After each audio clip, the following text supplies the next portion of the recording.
Welcome everybody to another episode of No Scrubs Scrub Club. Today we have a really special guest, the one and only Dr. Cy Lewis. So pretty much a little bit about this guy. We actually went to med school together back in Dartmouth, and yeah, we went through it, but we were always pushing each other, kind of doing what we can to stay strong as we were going through the different courses and different rotations. And I really learned a lot about this guy, and I learned from him a lot. So hopefully he can really impart some of his wisdom, because a lot of times, even now when I'm starting residency, there's a lot of what would Cy do? And it's kind of meant a lot to me. So hopefully he can share some of his wisdom today. So a little background about this guy. He had a kind of circuitous route, pretty much went to the military, was in the Marines for a little bit, ended up going and getting his bachelor's at Southern Illinois University and studying electronic systems technologies. Then going on getting his master's in public health at George Washington University. We once again went to med school at Dartmouth, and he's currently a second year ophthalmology resident at University of Iowa. Once again, this is like surface level of what we could say about this guy, and hopefully we can really get into it. So it really means a lot for you being here. Oh, thanks, man. I really appreciate it. You're too generous. It's my pleasure to do it. This is such an important podcast that you guys have here, man. I mean, it's all about showing people examples of, how they can succeed and how it is possible, and just creating a community, man, where we can, continue to uplift and create more Black physicians out here, man. So thank you so much for having me. Oh, yeah, of course. Yeah. So kind of going to start you off with the first question. I did a little bio and intro about you, but who is Cy Lewis? Man, that's a broad question, man. I think from a passion perspective, I'm a person who has really benefited from mentorship through many times in my life, many aspects of my life. I lost my father when I was 9 years old. He was like my main like rock role model, and just unexpectedly losing him really put me and my mom in a bad spot, like just emotionally, financially, all the above. So it really was kind of a struggle after that. My mom was doing everything she could to, take care of us and keep a roof over our heads. She was working hard, and I was just kind of left to my own devices. So like a lot of folks, I started getting into trouble, hanging out with the wrong people, doing stupid stuff, and, being a knucklehead basically. And, I was arrested for the first time at age 12. I found myself in handcuffs in the back of a police car, and I could have definitely continued down the wrong path had, not certain people stepped in and really helped get me on the straight and narrow. In particular, physician Alonzo Grant, which I think you met, Fred. I think you met Zoe. Yeah, he was a big influence on me. When I was 12, I think we met. He was a college football player at UC Davis, kind of, a little bit. I'm from San Francisco originally, but after my father passed, we kind of moved a little bit out to the suburbs, and we just happened to live near one of the assistant coaches for the football team, and my mom was, really doing her best to try to connect me with male role models to kind of just help get me under control a little bit, to be honest. And the coach was like, yeah, why don't we have him come out as a ball boy basically, and just like hang out with some of these college football players, and maybe he'll get something from them. And just Alonzo happened to be one of the starting D linemen for UC Davis, and he took me under his wing, and it just happened to be he was a pre-med student as well. And you can imagine the rarity. This is back in like 95, that like a Black man playing football and trying to become a doctor at the same time. Like, it was a rare dude for me to even run into in the first place, you know. But he, you know, he's been like my big brother now, you know, 20-25 years something. And you know, every step of the way I've been able to lean on him. And there's been many other people, you know, in similar positions along the way, but I just realized how much that one relationship made a Mhm. difference in the direction of my life, and all of the potential that could have easily been wasted that I had I, you know, not had that mentorship. No, yeah. So to me, it's really important to pay that forward, man, and just be, you know, part things like this podcast and some of the volunteer work that I do is just really wanting to help the next generation, you know, meet their potential and exceed their potential. You know what I mean? Right. So, yeah, from a passion perspective, that's who I am. You know, from a professional perspective, I'm an ophthalmology resident, man. I'm out here trying to learn about these eyeballs, man. So, so Sai, immediately, what comes through for me at least is how humble you are. You've clearly attained a lot, and I'm interested in knowing. So behind the service, so behind the service in the Marine, right?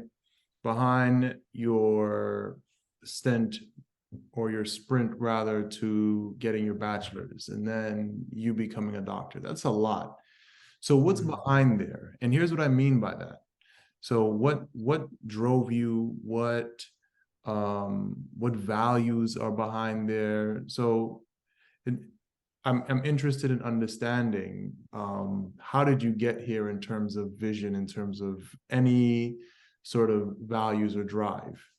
Yeah, yeah, it's a good question. And you know, um, I think it's multifaceted. Mhm. I think I've always been a person who isn't afraid to fail, and Mm. you know, doesn't really like to take no for an answer. So I'm kind of inherently driven to a certain extent to just like keep pushing, you know, and I definitely wouldn't be where I am now if I, you know, if I just went home the first time a door got closed in my face, you know what I mean? Mhm. So I think some of that probably comes from the way I was raised. You know, like my dad, you know, the first 9 years was an excellent role model to me. You know, he picked me up from school or dropped me off of school, picked me up from school, helped me with my homework, took me in the yard, we're playing catch. You know, it was amazing because he was a little bit older than my mom. So he was kind of semi-retired by the time I was born. I have a half brother and a half sister that are much older than me, but I don't have any siblings from, you know, my dad and mom's marriage. So I was basically an only child. So he really focused a lot of his attention on me. And Mm. you know, he was a you know, World War II veteran, Tuskegee Airman. You know, he was born in the late 1920s in East Texas and left his family home when he was like 13, went to Los Angeles, and with a few of his cousins, just kind of like was a self-made man. You know, he you Wow. know, put himself through high school. You know, World War II popped off. He was like, hey, I'm gonna join. Went into the Army, Air Corps, Army Air Corps back then. That was before the Air Force. And he, you know, went through the, you know, flight training and all that stuff, served Mhm. overseas in the Pacific campaign in Japan. And so you know, then he came back and worked at this Presidio Army base in San Francisco. That's where he and my mom met. They were both working there. And he Mm. was the first Black supervisor in the history of the Presidio Army base. So, I mean, he was like doing it big, working in telecommunications. He was a wire chief running the whole communication system for the base. So that meant, you know, establishing communications with the Pentagon and, like, you know, during the Vietnam War and all this kind of stuff. He was in charge, like, some pretty serious systems. Mm. And, you know, to be able to do that as a Black man, you know, through the, you know, 40s, 50s, 60s, 70s, like he was kind of, you know, he was a trailblazer in his own right, you know. And I think I feel motivated by that in the sense Got that it. I'm like, okay, I gotta take it even further. You know what I mean? If he was able to do that back then, what excuse do I have to Right. not take the torch way further now, and same thing with my mom. I mean, my mom was such a hard worker, man. In her own right, she was breaking through a lot of glass ceilings too. She started out as like a secretary, in the for the department of the Army, and worked her way up to being like a GS 15 contracting officer, which is the equivalent of, I don't know, like a full-bird colonel or one-star general or something in the civilian scale. Oh, snap. So for somebody to come from Southern Illinois, like a blue collar family, and then my dad coming off the farm in East Texas, and then them meeting in the middle in San Francisco, and having these amazing careers that they basically got it from the mud. Right. Neither sides of my family are wealthy or have any kind of background in professional jobs and stuff like that. So they really made it happen, man. But through their own grit and determination. So I feel like they instilled a lot of that in me, and it was just the mentorship and the experiences and discipline I got from the Marines that really kind of honed my drive and my skills in order to like make me be able to achieve my goals. So I feel like I take a lot of energy from that to do what I'm doing now. Got it. Let me just throw in one follow-up. Go for it. It's clear to me that mentorship, right? That is a consistent narrative, and you've pulled so much from that. And of course, coming from great parentage. Now, was medicine always the mission? How did that come to fruition? Yeah, that's a hard question, man. I mean, honestly, sometimes I still thinking about it. I don't even know, but I think Alonzo had a big part to do with it. Just having an example of showing me like, okay, a Black man can become a physician. Like, you don't have to necessarily take the straight path right to it either, because he took a few years, doing like additional schooling and working as doing a few jobs and stuff here and there before coming back into med school later. So I guess he gave me a great example of it being a possibility. I will say that I've always enjoyed the sciences, and as a kid I was in like the GATE program in California public school systems. They have this thing, it's called the Gifted and Talented Education, the GATE program. Okay. So I was having a hard time in school because I wasn't being like challenged with like the standard curriculum and stuff. And then when I got put in the GATE program, there was people doing it big around me, like it was like steel sharpened steel. And I was like, oh, okay, we're real, that's how this thing works. That's how that thing works. Getting into biology and chemistry, I was really geeking out on it. That's nice. But, I did lose interest in that stuff over time. Like after I lost my dad, and I kind of just started, I didn't really care about school anymore. I was just like playing sports, hanging out in the streets, partying, like I just didn't have any vision or goal for the future to aim at. And I was just squandering my time, really. I barely graduated high school, man. I think my senior year I had over like 400 class absences or something like that. It was crazy. Yeah, I barely graduated, for real. Like I had to take like summer school at this like it was like a teenage parent program school that was like running summer courses where you could just knock out the credits you needed just to graduate, and I on time with the rest of my class. So I like barely scraped it by. And then that summer, September 11th happened. So I went in, I just enlisted a few weeks later because I could tell like I needed some discipline. I was like, man, I wasn't even thinking about going to school. I didn't take the SATs or the ACTs or anything like that. I just graduated high school, and I was like, okay, now what? I'm just chilling, kicking it with my boys and stuff. No plan, Then September 11th happened, and I was like, okay, this is something that I'm needed. Like I can add something here. I have something to give. So I was like, all right, I want to go serve my country. I want to see the world. I want to help have them pay for my education. Maybe I can make something of myself if I go this route, because I Mm-hmm. know the way I'm going right now is ending up, you know, in a bad place if I keep doing what I'm doing, basically. Yeah. And you know, from that, things really changed for me, you know, getting that discipline. And particularly there was one dude you know, tying it back to that mentorship, there was one dude who got me into classes, because when I came, the first like 3 years I was just serving, doing my job. You know, I was working as a radio tech, and you know, going around the world. I was in Japan for a while, South Korea, Philippines, Thailand, kind of moving around. Oh. And then I went to Iraq in 04 to 05. I was serving outside of Fallujah, and I was there during like Operation Phantom Fury and the, you know, the second battle of Fallujah and all that stuff. Things that was crazy. And you know, those experiences kind of put things into perspective for me too, where I was like, man, you know, a lot of my buddies didn't make it back. Definitely a lot of them, even more of them, didn't make it back in one piece. So life became very valuable to me at that point. You know, I saw, you know, how short life is and how you really have to maximize the time that you have. And you know, I was also conflicted too, just by, you know, the things that I saw over there, the destruction and the death. And, you know, I was like, man, this is not the world that I want to be in. You know what I mean? I want to find a way to make the world a better place, basically. You know, I wanted the rest of my life to have like positive impact.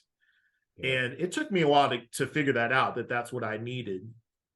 But when I came back from Iraq, I was kind of having a hard time transitioning, you know, back to like normal life. But one of my boys, Paul Rosati, was the section sergeant of the section I went back into. And he was like, hey, man, you're a smart guy, dude. Like, come take these classes with me, man. What are you doing? You're just like drinking beer and playing beer pong and hanging out on the weekends, not doing anything, you know? And let's take these classes on Saturdays and Sundays. Let's go take these classes after, you know, during our lunch break and after work and stuff. And I got with it. I got with it pretty quickly. I was like, yeah, you know, my lunch break, I was driving off base, go to a little community college, take a class, come back to work. In the evenings, I would go to a different school, Campbell University. I was taking classes there. And then on the weekends, Southern Illinois University was flying professors from Illinois to our base in North Carolina. So I was taking those classes on Saturdays and Sundays every other weekend. So I was basically going to 3 different schools at the same time. I was taking like 32 semester hours a term. I was just going ham, basically. Ooh. Yeah, it was crazy because I was going to 3 schools, so they didn't know I was overloading, you know, like each of them thought I was taking like 10, 12 units. Right. But yeah, I was just going hard. Like I put all my energy, I guess it, you know, just on some like psychoanalytical stuff.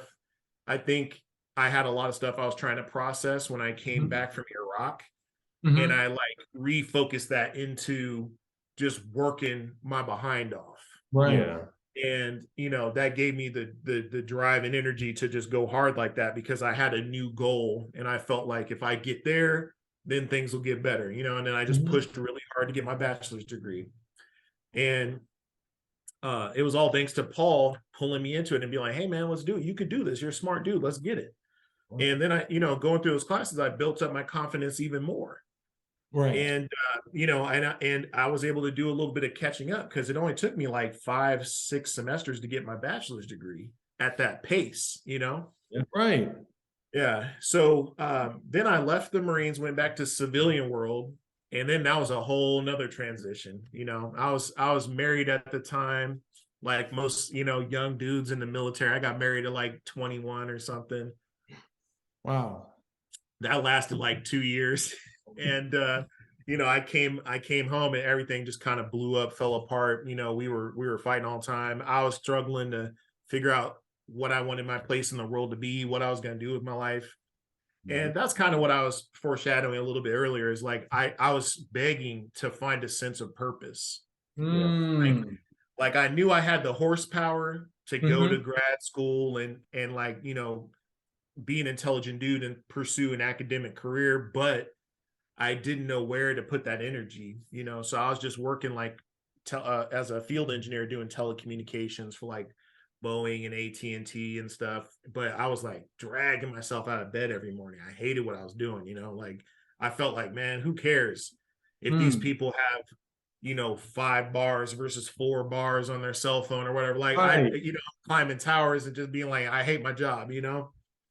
And then I started thinking about I started thinking about Alonzo. I started thinking about medicine, like how can I help people? How can I use my, you know, natural you know, passion for science and stuff. And it all kind of came together over this 2-year period where I was just doing a lot of introspection and Mhm. figured out like, yeah, you know, I was like 26, 27 at that point.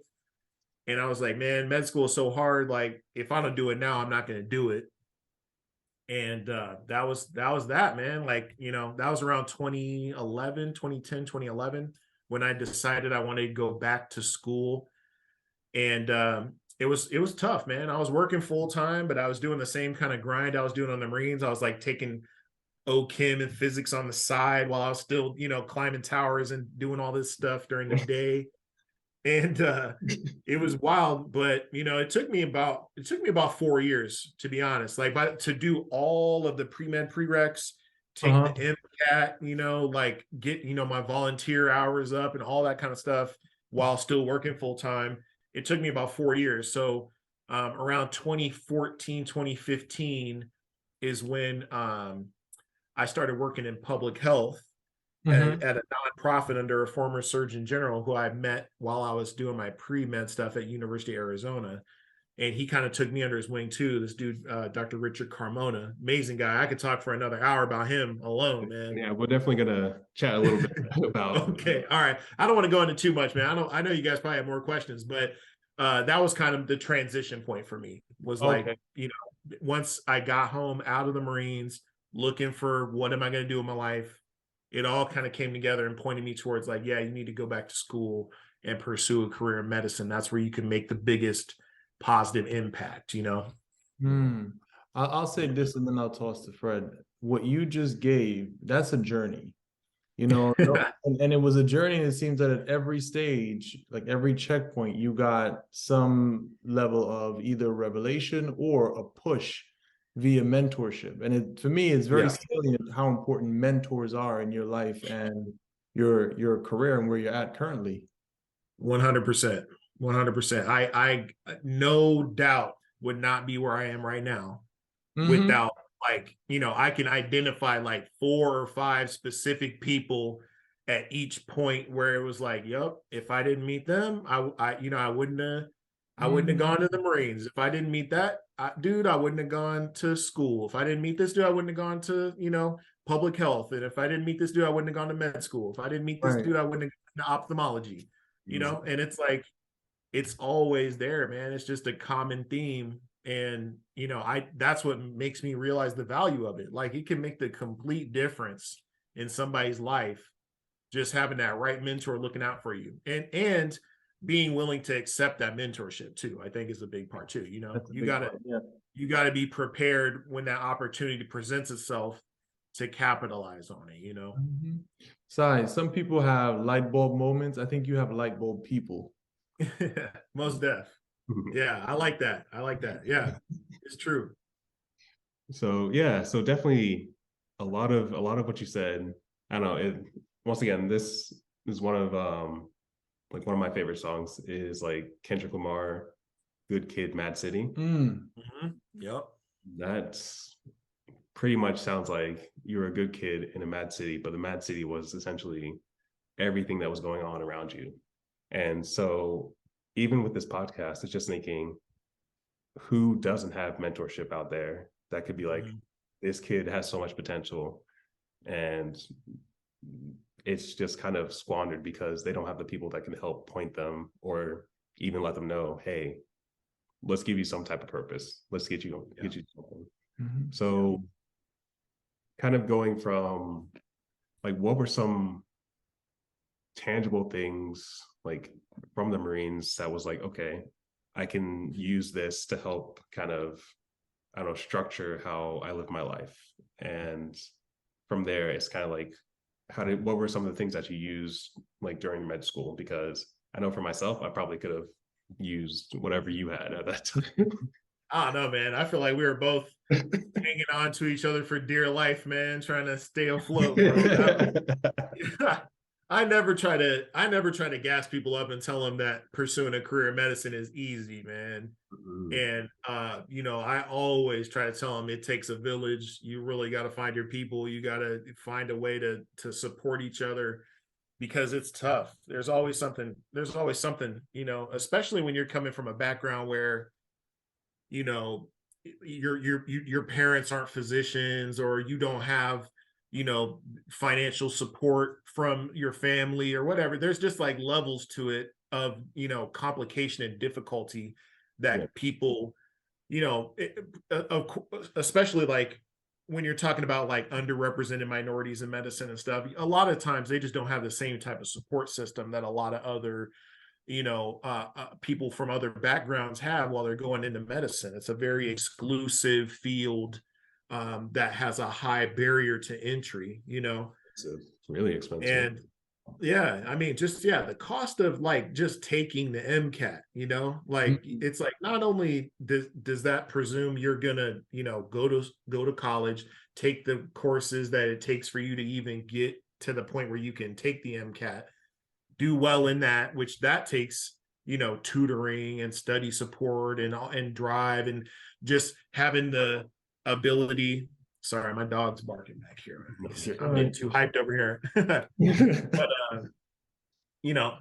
having the ability to just have a quiet space to focus and do your studies, that's something that we can even take for granted. You know what I mean? Just having the stability to be set up to do well. And let's say that they have all that, then it's like, all right, did you take a MCAT prep course? Is your network game proper, where you're able to get your resume out in front of the right people when it comes time to apply to med school? Are you set up where you can fly around the country and visit these different places? Like, Right. I mean, it's probably different now in the Zoom era, where a lot of these interviews are probably virtual. I'm assuming med school interviews are virtual now, because I know they are for residency at least. But that requires equipment, that requires, expenses and all this stuff too. So every step of the way is definitely, there's financial barriers, there's time barriers, there's financial barriers, and then you start adding on all this other stuff that comes with being, underrepresented in medicine and not having those, mentors built into your family or built into your local community and stuff like that. That makes it challenging, man. And that's why I try to focus a lot of my volunteer efforts and my free time towards helping getting people into medicine, like helping, find ways to develop scholarships that can fund people. Like, for example, you remember when we were in med school, we were Albert Schweitzer fellows together. We were working, my project was out at the local high schools, trying to find people that were in low income, low resource areas and motivating them into STEM careers through, introducing them to professors and scientists and astronauts and physicians and what have you, taking them on field trips down to Boston so they could go into the Boston Dynamics, and see those little robot dogs that are dancing and stuff like that. I wish I could have gone to that when I was a kid. It was cool, man. We took them to MIT to show them, the labs there. We took them to Boston Dynamics. We went to the Boston Museum of Science. We were just showing them things like, look, man, you could do this. These are all the opportunities that are available to you, and we're going to help you get there if that's what you want. And I think it's like those type of opportunities that just give people that little spark.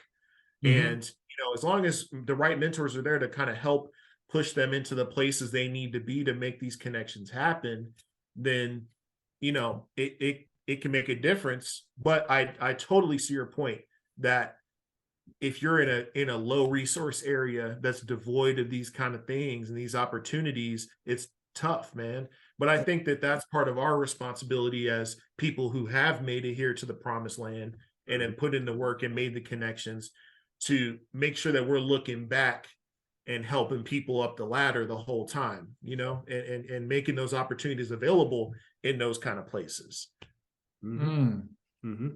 What were some of the things that you learned, like your experiences abroad, and were you able to bring anything back into like how you moved within the US?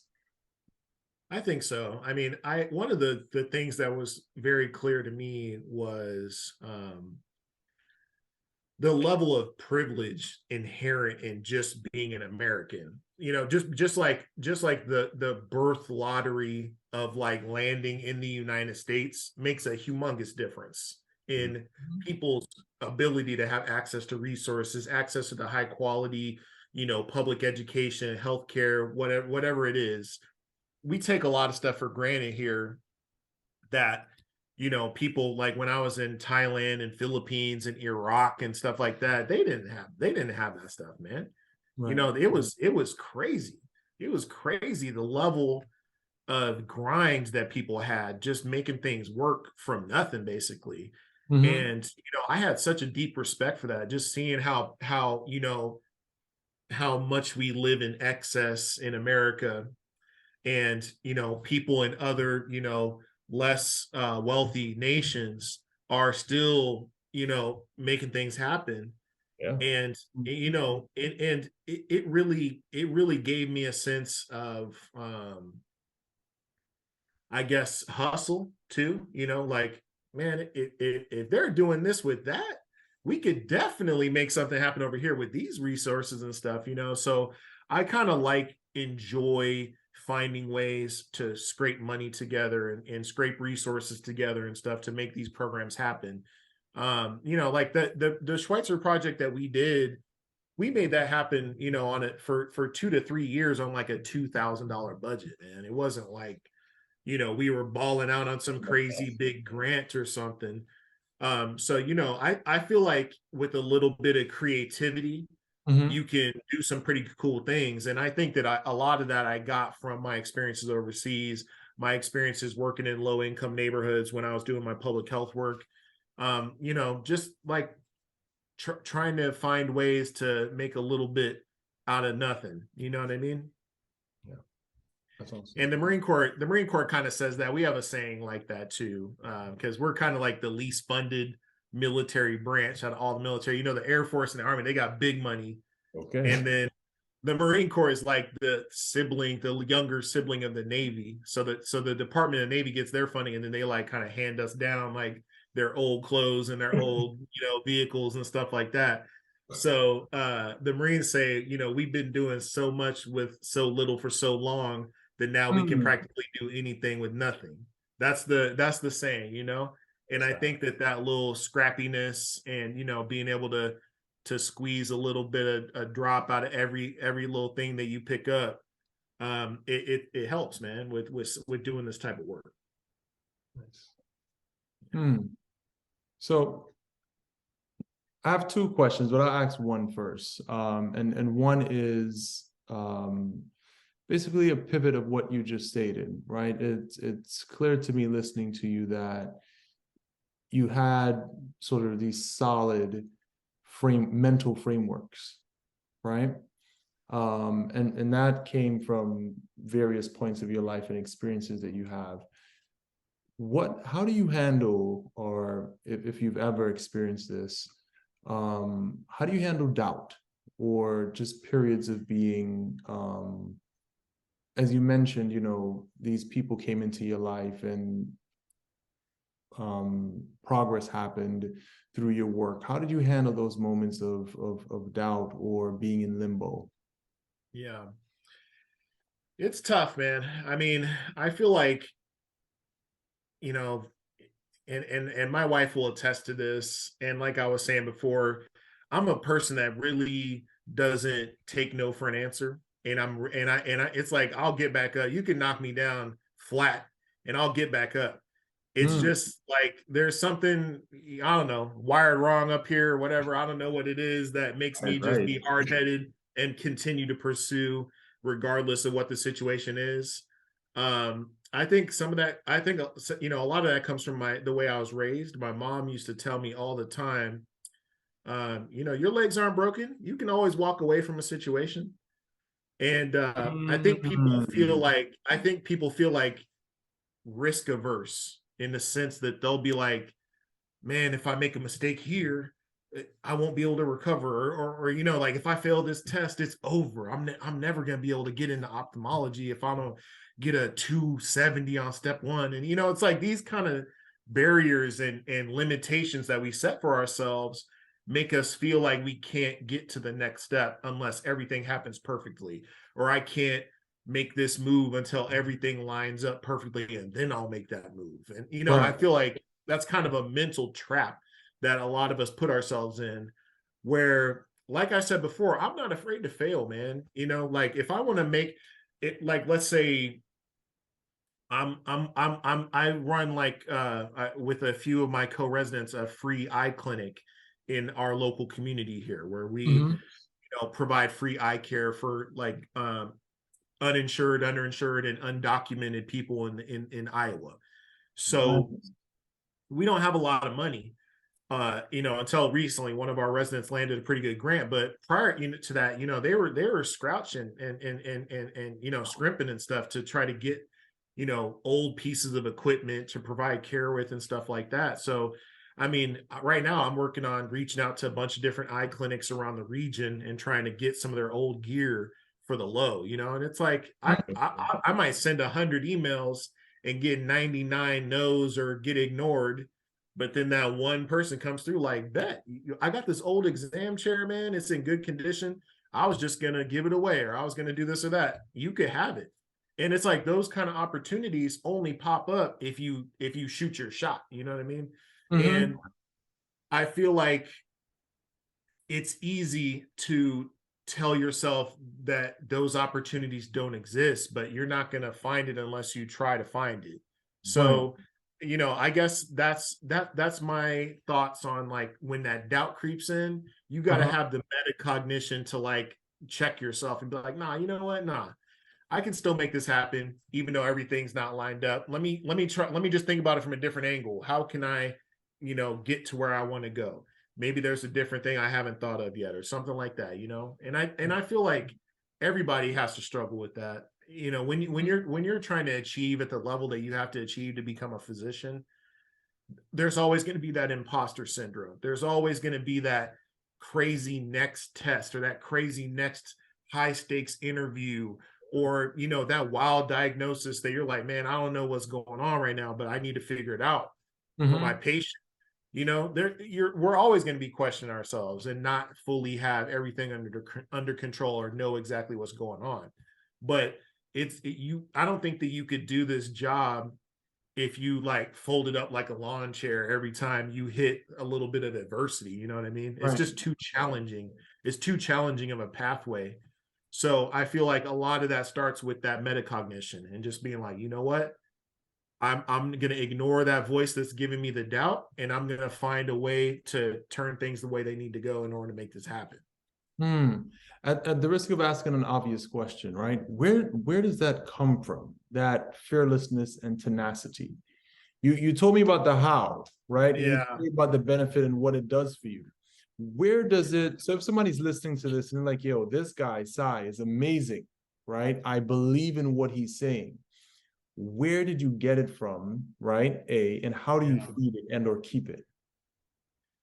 Yeah, I've tried to think about that a lot of times, or because I know it's easy to say, oh, this is how I did it when you've already got to a certain place. But somebody who's like just starting the journey and wants to know how did they make it there, it's hard to just give them like a step by step recipe how to make it happen. I think that a lot of it was from the adversity that I had to overcome early in life, Mm-hmm. made me just realize like I can't bank on somebody else to make something happen for me. I've got to at least go out and pursue it and try to take advantage of these connections, like the mentorship. It would be easy for me to be like, nah, I'm not even trying to do that. That I don't want to be a ball boy. That's lame or whatever, and not, True. and just like True. avoid it.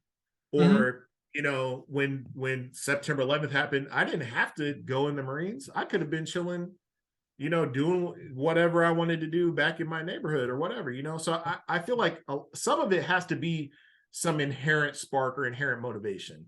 You Got can, I don't think you can like, and I've tried this a lot of times where, I'll see the potential in somebody and I know Right. that they can do something big, but I can't make them do it. You know what I mean? Oh, yeah. No, I know what you mean. Yeah. Yeah, I feel like there's got to be, some spark. You got to find a way to connect what you're passionate about with a goal, with a future you want to see yourself in. And Mhm. then a mentor can help you align those two things. And like, okay, here's the opportunities that will help you get there. This is the way I would approach it if I wanted to get from point A to point B. And you've got to be willing to accept that and integrate it into your life plan and just be persistent and work that plan until you get to your goal. So I mean, I think the best advice I would give would be think about where you want to be, think about who's there now and who of those people are accessible to you. Because I've cold called mentors too. I've just legit walked up to people and be like, hey, I know you don't know me from Nathan, but I'm trying to get like you. Can you help me? And that's how I met Dr. Carmona, straight up. That's how he was at University of Arizona, 17th Surgeon General of the United States. And dude's a trauma surgeon, chief of trauma surgery, had all this crazy stuff. And he was speaking at the College of Medicine. I was just a pre-med at the time. I didn't know this dude. I wasn't even in med school yet or anything. I wasn't even supposed to be over there, It was in some classroom in the bottom of the College of Medicine. I had to get somebody to let me in the building, but he was giving a presentation there. And I was like, man, I'm trying to see that. That's cool. That's a important dude. I can probably learn something from him. And I went over there and it was empty, man. It was like barely anybody in the audience. You got a Surgeon General of the United States here. It was like 10 people in the auditorium or something. Oh.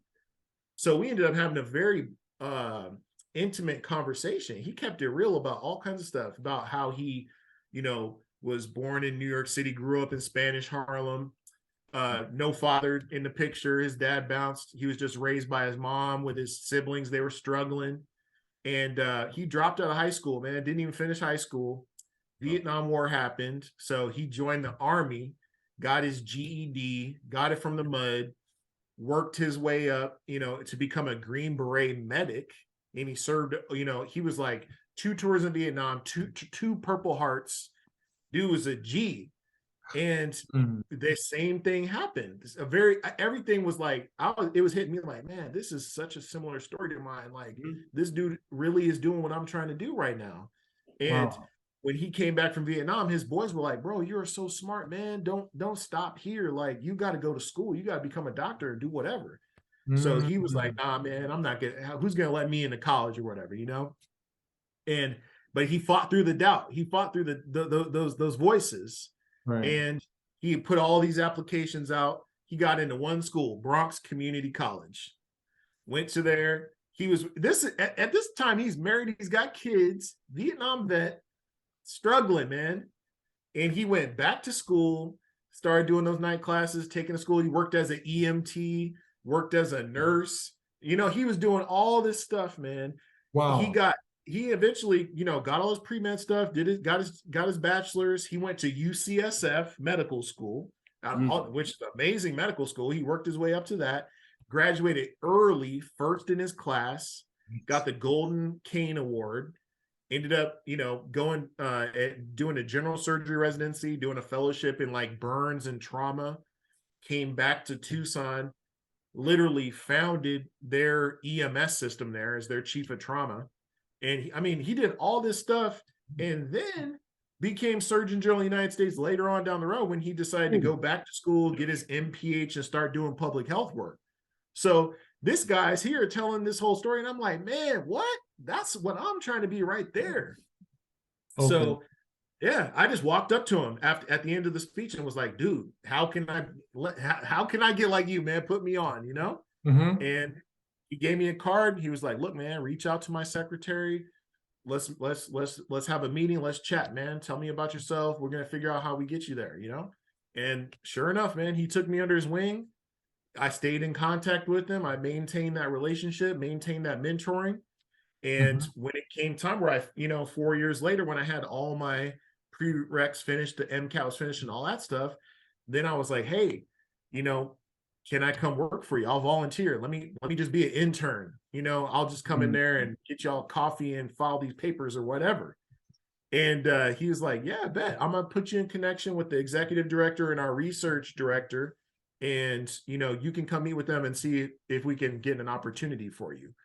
So they brought me over. I interviewed with the executive director and the director of research, and they gave me an internship. I worked there working hard full time for like 6 weeks, no pay. And they created a job for me. Boom, I got hired. I worked there for like 2.5 years before med school. Whoa. And during that time, I was just getting gems from Dr. Carmona the whole time. And he told me, hey man, he's the reason why I got an MPH, because he was like, yo, the type of things that you say you want to do in your career, this is just one more tool in your toolbox that will give you a totally different perspective on the world than other physicians will necessarily have, because you want to make a difference on a grand scale. This MPH will help you be able to figure out how to do that. And I was like, all right, bet. So while I was working there full time, I went back to school and got my MPH.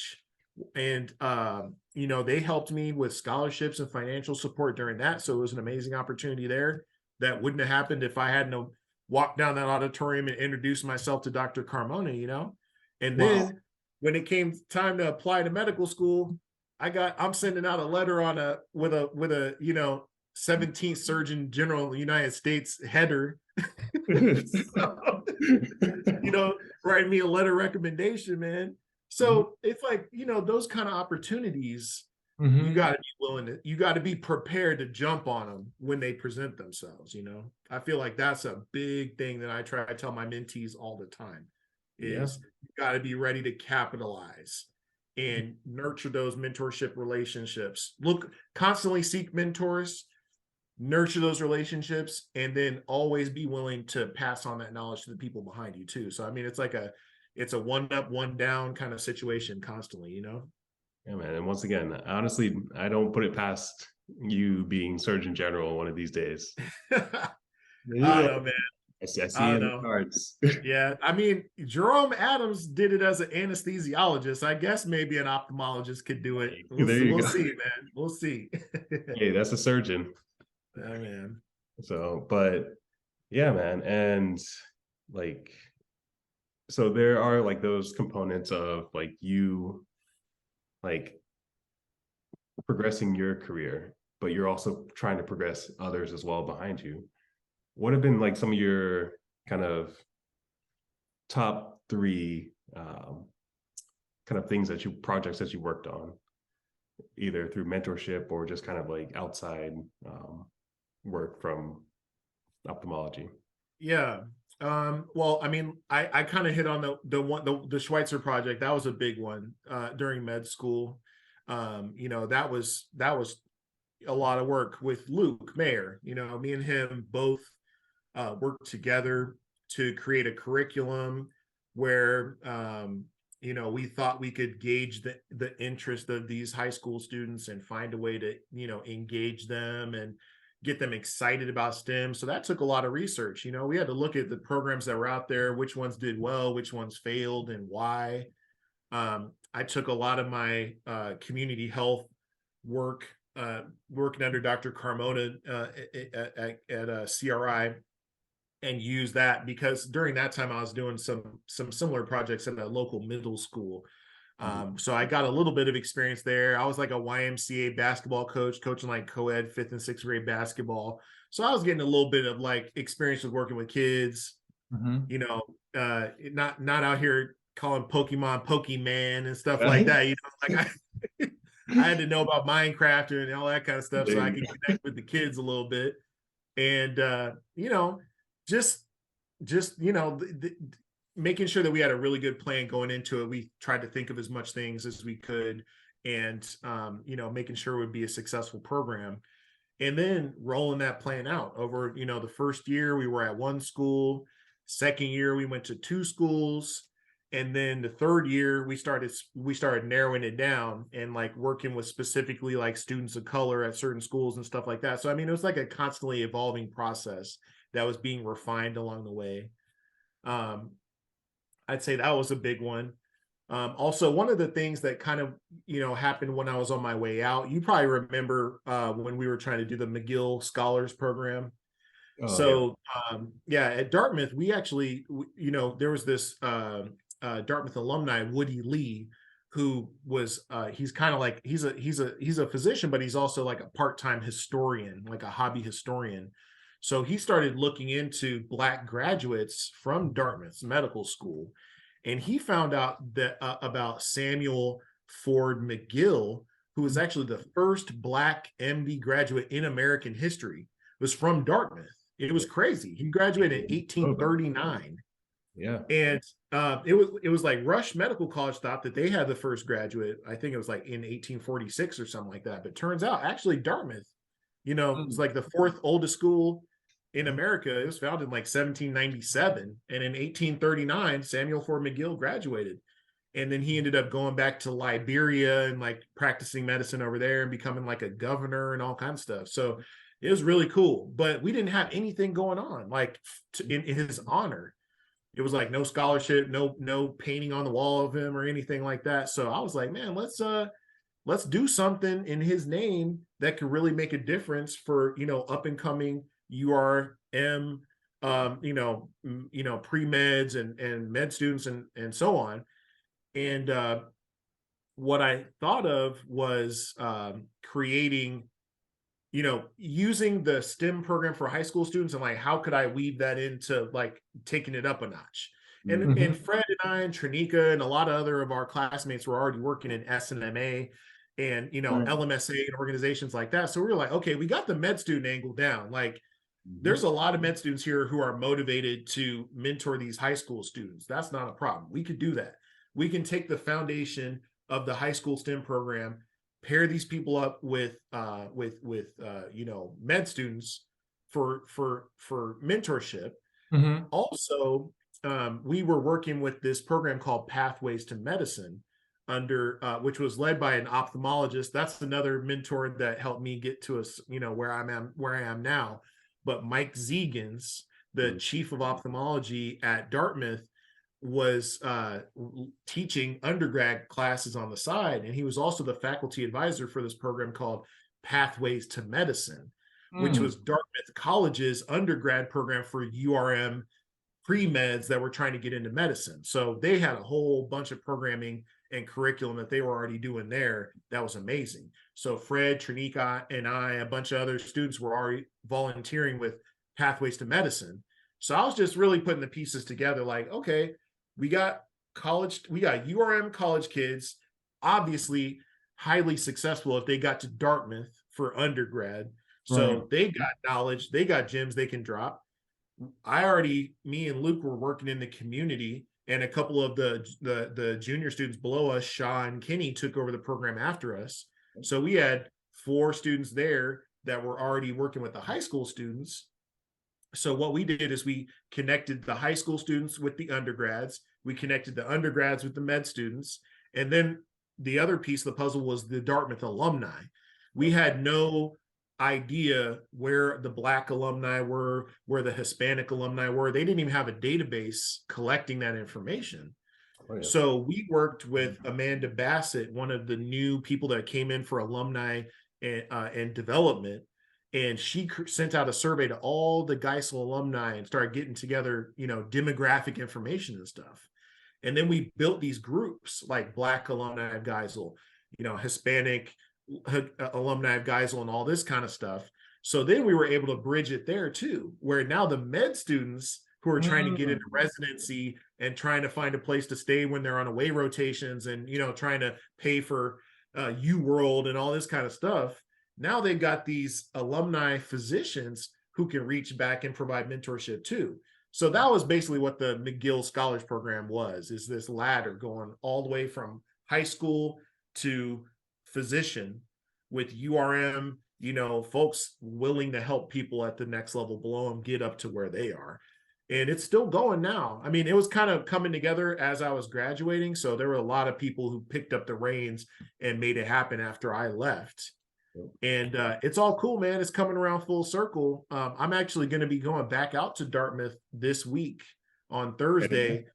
Yeah, to do a ribbon. They want me to speak at a ribbon cutting ceremony where they're opening the McGill Lounge, the Samuel F. McGill Lounge. It's like a Black student lounge in the school. So it's really cool, man. I mean, it's just like those kind of opportunities have, you got to be willing to jump on and, get the work and make them happen, man. Fully agreed. So you have, Sai, listening to you, you have this robust portfolio of important work that you have done in the past, right? And earlier on, I was paying attention to what you say you're doing currently, including what you just mentioned you're going back for. So yeah, how do you, and this is for, because folks listening to this can take different things from different parts of your interview today. How do you, in this day and age, so you today, manage your work that you're doing, your work that is germane to your medical practice, your work that you're doing that you're giving back to the community, things that you're getting tapped on the shoulder to say, hey, come back. How are you managing this? Yeah, it's tough, man. I mean, and I feel like it's the same way in med school. People probably listening to my stuff like, man, this dude, does he sleep? Like, is he right? What is he smoking on the side that's even allowing him to get, to be able to do this stuff? And I feel like, it's like a slow and steady pace thing that you have to do. And I struggle with it, man. I mean, in med school, Fred can attest, like I was putting in more hours doing community service and mentorship activities than I was hitting the books efficiently, at least.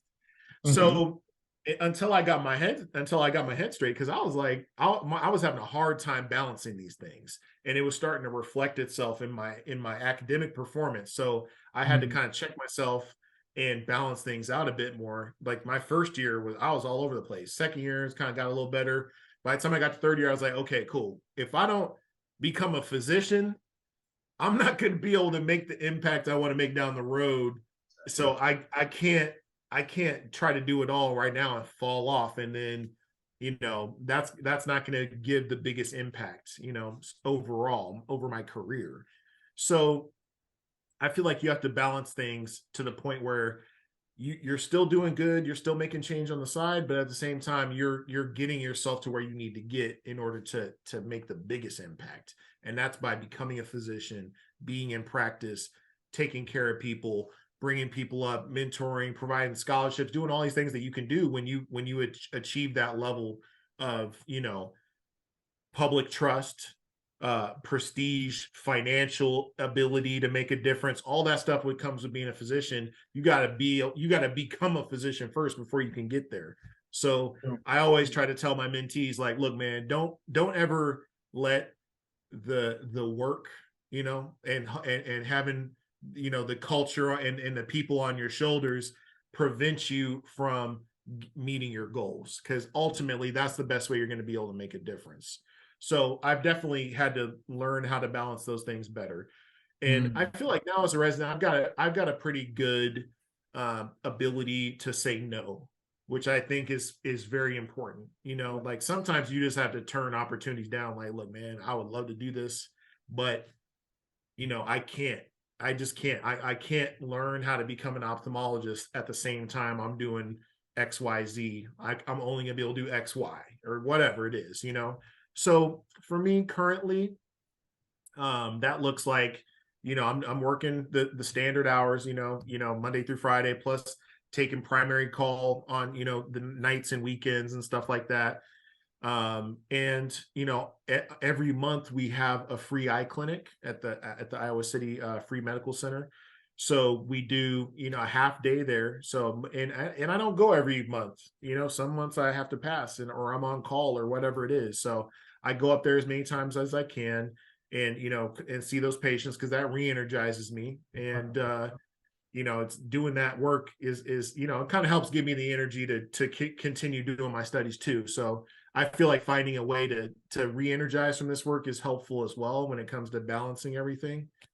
And also, as part of the DEI committee for my department, I'm doing these meetings where I'm like leveraging the power and influence that other people have. Like our department chair, Dr. Keith Carter, he is big time, man. I mean, he's as a Black man to lead a top 3 ophthalmology department in the country is that's like the level of things that he's doing. He's been the president of the whole American Academy of Ophthalmology.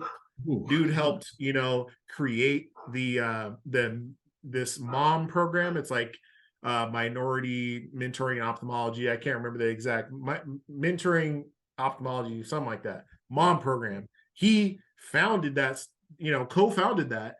So he's doing that work on a high level. It's easy for me to come up with an idea and then take it to a dude like Dr. Carter to help me get the resources to make that happen, or to, help his people that work for him make that thing happen. So now I feel like a lot more of the stuff that I do is kind of delegation, where like I'll come up with an idea and I'll rely on my co-residents and the amazing faculty that are above me and people like Dr. Carter to, bring that stuff into existence. Like, for example, ophthalmology is doing bad when it comes to URM representation, period. Like basically the worst in medicine.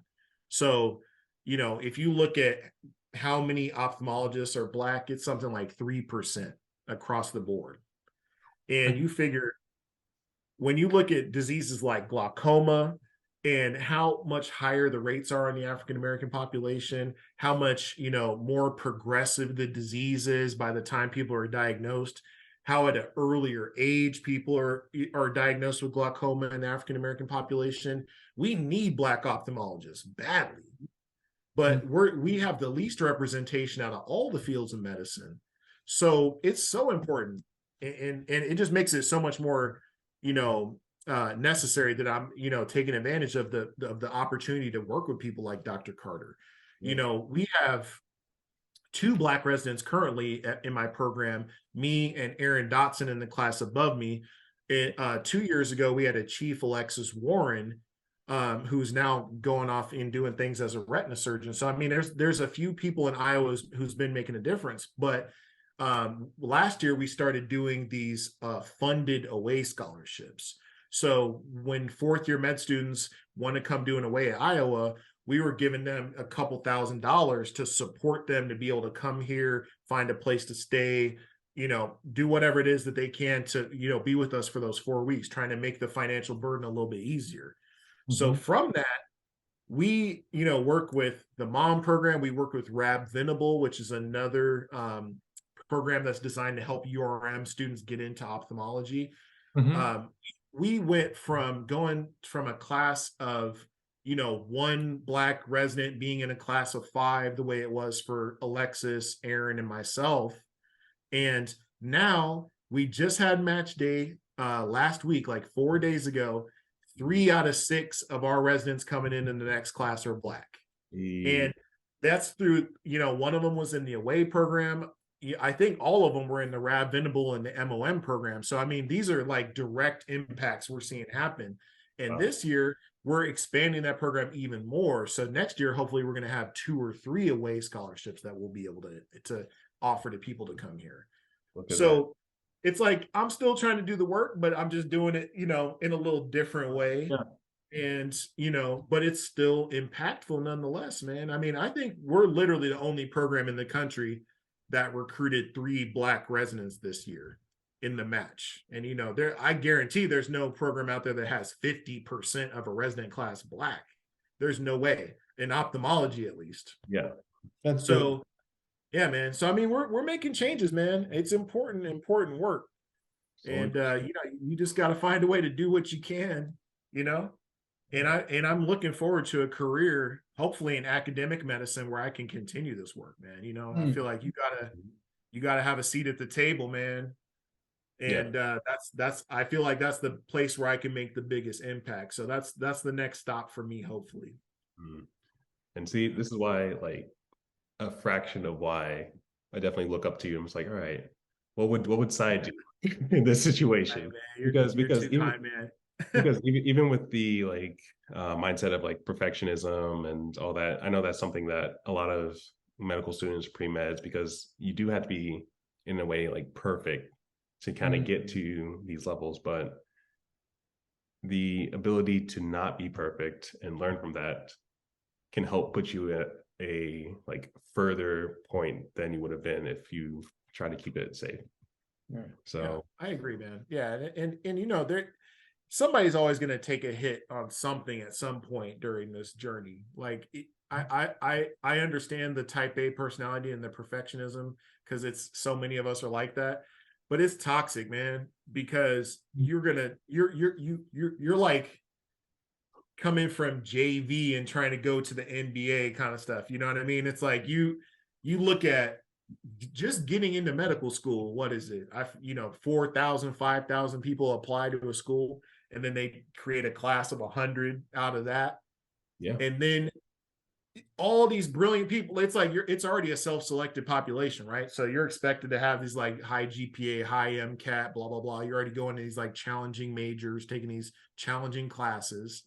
So it's filtering heavily, and the pipeline is leaky the whole time. You know, it's like you might have 100 people trying to get into college. Okay, you lost 70 of them right there. 30 of them get to college. Then it's like they try to go into STEM and take all the pre-med prereqs, get into med school. Okay, boof, you lost another 20. Now 10 of them get, apply to med school. Boof, you lost another half. 5 of them make it. And then during med school, maybe 2 of them don't make it through med school because they don't have the support system there. They don't, whatever it is, it's hard to even get through that process. Then you try to go into a competitive specialty where people are totally, there's no representation there, and then what's the chances of getting there? You know what I'm saying? So we got to fix those holes in the pipeline along the way too, man. Yeah. That stuff is so important because, I mean, getting back to the original point of being too hard on yourself, that is really something you got to knock out of your head, man, early on, because you deserve to be there. At that, if you look at the attrition rate, even just being in medical school, you are a diamond in the rough. You are a national treasure, man. You got to keep pushing, make it happen. I tell my mentees that stuff all the time. You know how valuable you are, man. You know how much of a difference you can make if you can just get through this training and become a practicing physician and be out in the community making a difference for our people. Exactly. Trying to reduce the health disparities, increasing the number of representation. I mean, it's so important. But if we let ourselves get into our head and talk ourselves out of something and let what's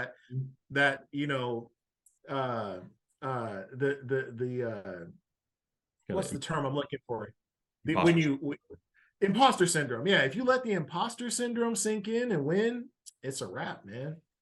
Because it is so difficult, especially when there's only 1 or 2 people that look like you or come from a similar background. It's a tough enough journey as it is, even if you are from a represented background and you have physicians in your family or whatever. It's not easy to get through med school and get through residency, regardless of how much support you have. Exactly. But then when you start looking at, when you start whittling away at that stuff, the background and the support systems that people have, it gets so much harder, man. So if you're putting in that doubt on top of it and your mind's not right on top of it, it's dang near impossible to make it through, man. And yeah, so once again, so glad you were able to kind of make time for this interview. So a couple more questions, and then we'll do like a rapid fire question for the end, but pivoting a little bit. So pretty much you're talking about a lot of success in your career work. With your personal life and married life, not going to drop any names or anything, but what were some of the qualities that you look for in like finding that partner?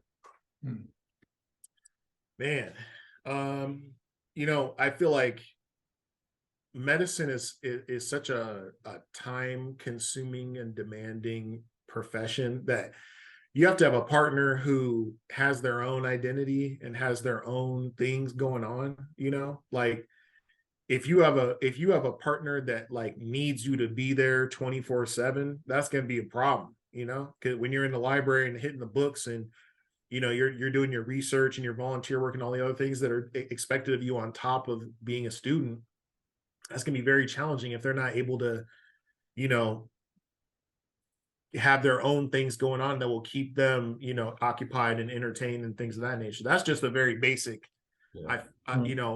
requirement. I feel like you can't have like a codependent relationship that requires too much of your time and attention to be there. Like I that probably sounds harsh, but I feel like that's just a reality, at least to get through medicine, like medical school and residency. At least that's going to be some tough years either way. I think, my wife and I, we've been together almost 10 years. So she was there before, back when I was doing all the pre-med stuff and all that stuff. So she understands the journey and everything that I've had to go through. She's been there to help me through the setbacks of, she's working while I'm going to school, the financial support there. Unfortunately, my mom passed away fairly recently. So, she was there like 2 weeks after I matched, my mom passed, and she was having some health issues prior to that too. So my wife, Carly, was really holding it down while helping me be able to focus on trying to get through this career and this training, while all these other terrible, things are going on that require so much time and energy. So, I mean, having a person who's willing to make those sacrifices is critical as well. And somebody who's got, got vision for the future, like, because this is a very, delayed gratitude focused field. You know what I mean? It's like the number of years of grind it takes to finally achieve the end goal. That not everybody's down for that. Not everybody's down for a 5 to 10 year investment. Yeah. Before you stop getting off this top ramen and finally start getting some filet mignon. You know what I mean? So they gotta have their mind right too and understand, like, yo, I need somebody who can, see it through to the end with me, because it's not an easy goal that we're talking about undertaking together here. Yeah. And it's going to take a long time to get there, and there's going to be a lot of sacrifices along the way, especially in your 20s and 30s. You want to go out and go party and see friends and go on vacation and do this and that. A med student and a resident's not necessarily going to be able to do that. Yeah. And that can create a lot of tension and conflict too, so I feel like it's just a lot of work you have to put in up front to be very clear about how tough the road's going to be. Mm-hmm. And find somebody who's down for that and has their own goals. And that's the best thing, I think, like if y'all are working together to achieve a shared vision, and you both have your own grind and your own struggles, and you're just supporting each other here and there when you can, and understanding and having grace when the other person, can't be there in the same way that maybe somebody else in a different type of situation would be able to be. I think that's really important, man. Yeah, I mean, I think those are probably the biggest things for anybody who's considering, trying to become a physician, needs to look for in a relationship. Because if they don't have, their own drive and their own goals and their own way to, keep themselves entertained and occupied, it's gonna be a struggle, man. Yeah. That's gonna be a lot of fights and a lot of misunderstandings. Right. Rough road. Yeah. Did you have like one more question, or? No, we can. I'm interested in the rapid fire as well. Okay. Sai has been dropping gems. Yeah. So I got to keep it short. I got to keep the answers short, is what I'm hearing on these next questions. You can, but it's just got to be like quick, just like bam, bam. But so either what book are you currently reading, and if no book right now, what's your favorite book? Bruh, the book I'm currently reading is Ophthalmology 101. I'll show you, bruh. I'll show you. It looks heavy. Yeah. This is This isn't even all of them right here. Couple All steps. right. These are, can I, you can even see them right here? Oh man. We I got knew these, it looked heavy. I knew yeah. it looked heavy. So we got this thing, and this is ophthalmology specific, which is kind of cool. We got this thing called the BCSC, the basic and Oh, clinical science courses. So we actually have our own curriculum that's laid out by our academy, and it's like it's 13 books. I'll try to lift these mugs up. Oof. They've all got their own topics, of from right. glaucoma, cornea, retina, pediatrics, etc. And I'm taking that exam next month. So that's all I'm reading right now, man. Okay. I'm So just, no leisure reading. No leisure reading. nah. Okay. I mean, Got it. yeah, there's no leisure reading right now. I mean, I scroll through IG and hit some memes and stuff, but that's about it. Okay. Yeah. But do you have like a favorite book that you read or? I mean, let's see. I mean, probably the most recent, dang, this is crazy, but the most recent leisure read that I probably did was when Breath Becomes Air. That was a really yeah, that was a good one, man. And that was a quick read. It wasn't too bad. It's basically a story of a neurosurgery resident who ends up, being diagnosed with brain cancer when he's in the middle of his training. Yeah. And he ends up passing away during the writing the book, and his wife finishes the book for him, man. It's just like really beautiful, dude. Yeah. So it was good. yeah, it was an amazing book, and it's an easy read. You could read it in a weekend and stuff, but it's just so, it's so poignant, especially when you're going through the struggle of trying to, get through medicine and residency and stuff. And going back to what I was talking about earlier, just understanding that like every day is a blessing, man. Nothing is guaranteed. You got to make the most of the time that you have, because you never know. You never know when that health is going to go out on you, or something else is going to happen, or whatever, So, I mean, it's just, I think it was a really beautiful story, man. It was really touching. So I definitely recommend that book. Nice. Yeah, I just found the audiobook. I haven't read it. Fred. Yeah. Yeah, you should check it out, man, for real. It's amazing. Yeah. I will. What music are you currently listening to, or your top song right now? Man, I'm on a house kick right now. I've been bumping some like bass house. Yeah, so I mean, I'm mixing it up a little bit. Most of the time I'm on straight hip hop and R&B and neo soul. I love some neo soul, man. But I don't know. I just need to get hyped sometimes when I'm going in taking these calls at 3 a.m. I need some house music to kind of get me back into it, So yeah, so I've been on a house kick lately, man. And if you could change like one thing in the world, what would it be? Oof. Universal healthcare for all citizens. Yeah. if I could just wave a wand, man. Yeah. It's a great one. Get money out of politics so we can have this universal healthcare, and get on the same page as pretty much every other wealthy nation in the planet. That would be amazing. That would make a lot of people's lives a lot better. So let me just throw in one last one. Favorite quote and why?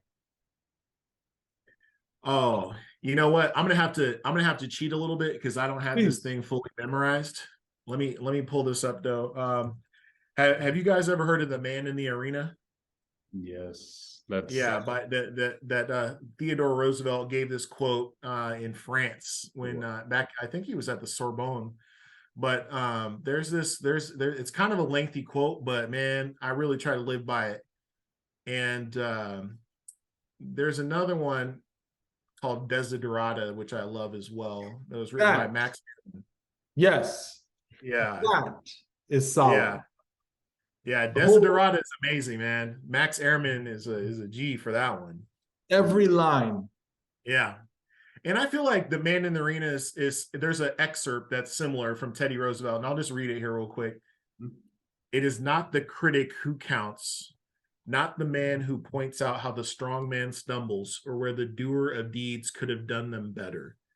The credit belongs to the man who is actually in the arena, whose face is marred by dust and sweat and blood, who strives valiantly, who errs, who comes short again and again, because there is no effort without error and shortcoming. But who does actually strive to do the deeds, who knows great enthusiasms, the great devotions, who spends himself in a worthy cause, who at the best knows in the end the triumph of high achievement, and who at the worst, if he fails, at least fails while daring greatly, so that his place shall never be with those cold and timid souls who neither know victory nor defeat. Yo, that gave me chills right now, man. Yeah, man. I feel like that. Putting me onto that one. Yeah, man. It's The Man in the Arena by Theodore Roosevelt. I feel like, it encapsulates so much of the stuff that we talked about tonight too, just not being afraid to fail, not being, just giving it your all and getting up again and again every time you get knocked down. And, not everything's going to work out. Sometimes you're not going to be able to achieve that goal that you set for yourself, but that's okay. Because as long as you're falling forward, you're still succeeding, man. You're still in a better place than you were before you tried. Yeah. And I feel like a lot of people, can benefit from kind of looking at things like that too, man. Like not every failure is necessarily a failure if it sets you up for the next stage where, you do find that success or that mentor or that job opportunity or whatever it is. It's like the butterfly effect, man. It's like this one little thing changes here. It's going to change the whole path of where you go next. Right. And, not everybody, no one's shooting 100 from the field, like True. every once in a while, you just got to get that rebound and go back to it. That's how it goes. And honestly, if you're falling forward, all you're doing is just walking and catching yourself. So once again, just want to say thank you so much for being here. Welcome to the club. And thanks for having me, man. Yeah, I appreciate you guys, man. Thank you so much. So it was an honor to break bread with you in this way, man. Thank you for dropping some gems. This was time well spent. Thank you. I appreciate it. I feel the same, guys. Keep doing what you're doing. It's important work. Of course. Yeah. Thank you.